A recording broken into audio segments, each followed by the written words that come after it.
الله الرحمن الرحیم ولا تهینوا ولا تحزنوا وانتم الاعلون ان کنتم مؤمنین. سست نشید، غمگین نشید، شما عالی و کامیاب و پیروز هستید اگر مؤمن باشید.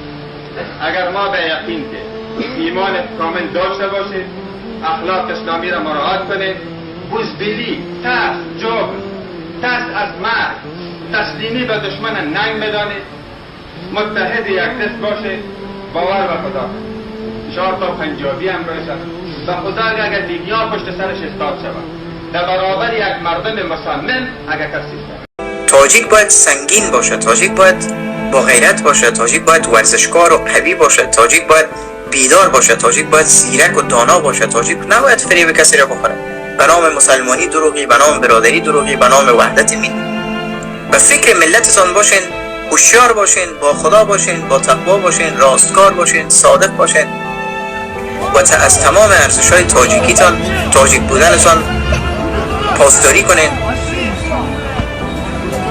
بهترین کار این است.